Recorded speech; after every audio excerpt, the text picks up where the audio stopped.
afternoon, doctors. Topic is pressure volume loop curve. So we will definitely discuss pressure volume loop curve, but we have discussed already Wigger's diagram. So before the discussion of pressure volume loop curve, because there also we will compare a lot of things. So I'm just trying to compile everything together just to revise these concepts once again.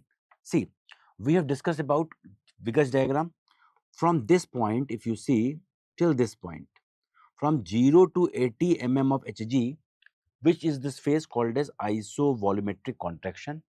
From 80 to 120, rapid ventricular ejection. From 120 to 80, okay, it is slow or reduced ejection. From 80 up to 5, you can say isovolumetric relaxation, and after that there is rapid filling, and then it is reduced filling or slow ventricular filling. Clear? So this is the same Wigger's diagram in bookish manner. Now you can see one more. This is aortic pressure.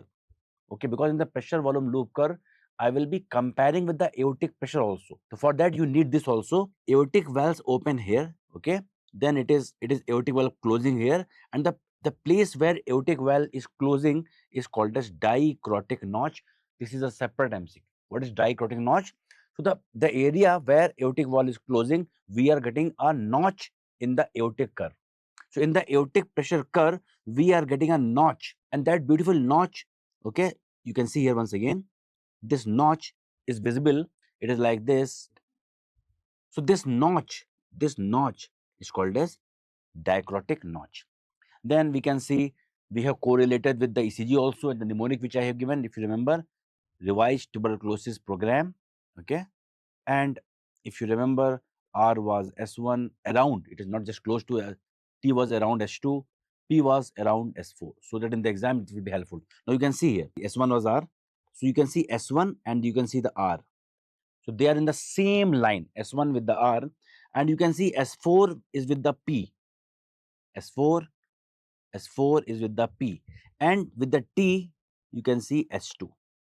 Not very close, but you can see approximately like that, that P is around S4, because S4 you will get when atria will contract, and P is atrial depolarization. Similarly, R, S1 is followed by IVC, isovolumetric contraction. So S1, then R, and T is ventricular repolarization.